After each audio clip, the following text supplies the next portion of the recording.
Fall తో బాధపడుతున్నారా? Be better వారి హెయిర్ గమ్మీస్ వాడండి, జుట్టు రాలడం తగ్గించుకోండి. వివరాలకే డిస్క్రిప్షన్ లింక్ ని క్లిక్ చేయండి.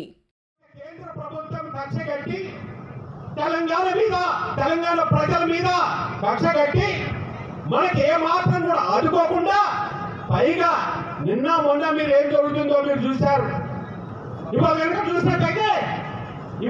చూసినట్టయితే నిన్ననే ఇక్కడ ఉన్నటువంటి ప్రధానమంత్రి గారు రోడ్లన్నీ కూడా శంకుస్థాపన చేశాడు. ఈ రోడ్ల చరిత్ర మీకు చెప్పాల్సిన అవసరం ఉన్నది. ఏ రోడ్లైతే ఇక్కడ ఖమ్మం నుంచి మొదలుకొని దేవరపల్లి దాకా ఈ రోడ్లు ఇంతకుముందు స్టేట్ హైవేలు ఉంటే, అంతకుముందు నేను ఉన్నటువంటి ఎంపీ ఉన్నప్పుడు ఈ రోడ్లన్నీ కూడా నేషనల్ హైవే కావాలని చెప్పి పట్టుబట్టారు. ఎన్నో ఉత్తరాలు రాశారు. ఆ తర్వాత ఆ టైంలో మనకి రాలేదు. ఆ తర్వాత మన నాయకుడు కేసీఆర్ గారు వచ్చిన తర్వాత కేసీఆర్ గారు కూడా ప్రధానమంత్రి గారికి ఎన్నో ఉత్తరాలు రాశాడు. ఆ ఉత్తరాలన్నీ కూడా తీసుకొచ్చా, సాక్ష్యం కూడా మీకు చూపెడతా. ఇవాళ ఈ రోడ్లన్నీ వచ్చినాయంటే మన నాయకుడి వల్ల వచ్చినాయి, మన నాయకుడు పట్టుదల వల్ల వచ్చినాయి. ఇటువంటి రోడ్లను శంకుస్థాపన చేశాడు, బాగానే ఉంది. ఖమ్మం జిల్లాలో నువ్వు శంకుస్థాపన చేసినప్పుడు ఈ కార్డు మీద కనీసం లోకల్ ఎంపీ పేరు కూడా లేదు. మీ అందరూ ఆశీర్వదించినటువంటి మీరు, పార్లమెంట్ పంపించినటువంటి మీరు, నా పేరు తప్పకుండా కూడా ఇక్కడ లోకల్ ఎంపీగా దీని మీద నా పేరు ఉండాలా. ఏ శంకుస్థాపన చేసినా కూడా ప్రధానమంత్రి గారు ఏదైతే కార్డు పంపించిండో ఈ కార్డు నాకు పంపిస్తే ఆ కార్డులో కనీసం లోకల్ ఎంపీ పేరు కూడా లేదు. అంటే తెలంగాణ బిడ్డలన్నా, తెలంగాణ ప్రజాప్రతినిధులన్నా, తెలంగాణ రాష్ట్రం అన్నా ఎంత కక్షపూరితమో ఇది ఒక ఉదాహరణ. అదేవిధంగా నేను వచ్చినప్పుడు ఊపారు ఇదే జెండా. ఇంతకు ముందు నేను ఇక్కడ ఖమ్మం రైల్వే స్టేషన్ కూడా ఊపా. అది ఎన్నిసార్లు ఒక వందే మాత్రం రైలుకి ఎన్నిసార్లు జెండా ఊపాలా? రోజు జెండా ఊపుకోవడానికి చాలా మంది వాళ్ళు ఉన్నారు. కానీ మన మటుకి మరి ఇక్కడ మన రాష్ట్రంలో జరుగుతున్నప్పుడు ఆ అవకాశం మనకు వదిలిపెట్టాలా.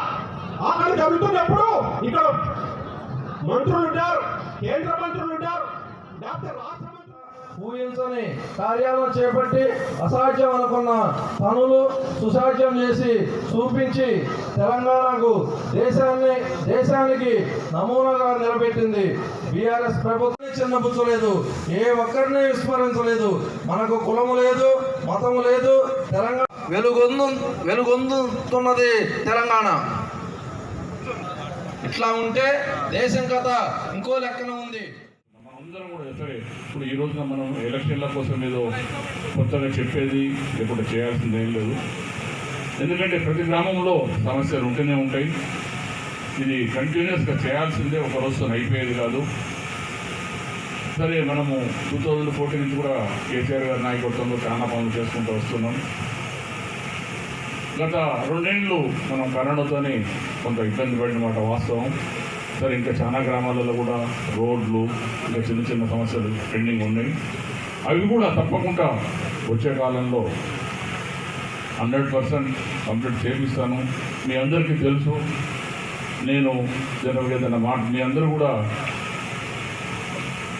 మీ అందరికీ నా మీద నమ్మకం ఉందని అనుకుంటున్నాను. ఎందుకంటే నేను చెప్పింది ఏదైనా ఉంటే తప్పకుండా చేస్తాను. చాలా విలేజెస్లో మీరందరూ బహుశా మర్చిపోయిందో లేదో నాకు తెలియదు. రైతులకు ఎక్కడ ఇబ్బంది ఉందన్న ప్రతి సీజన్లో కూడా మనం చిన్న చిన్న రోడ్లు ప్రభుత్వం పరంగా ఇమ్మీడియట్గా వేయలేకపోయినా మనం సొంతంగా చాలా బాటలు బాగు చేయించినాం. రైతులు ఏ చిన్న ఇబ్బంది ఉందన్న తప్పకుండా రెస్పాండ్ అయి చేస్తున్నాం. హెయిర్ ఫాల్ తో బాధపడుతున్నారా? బీ బెటర్ వారి హెయిర్ గమ్మీస్ వాడండి, జుట్టు రాలడం తగ్గించుకోండి. వివరాలకే డిస్క్రిప్షన్ లింక్ ని క్లిక్ చేయండి.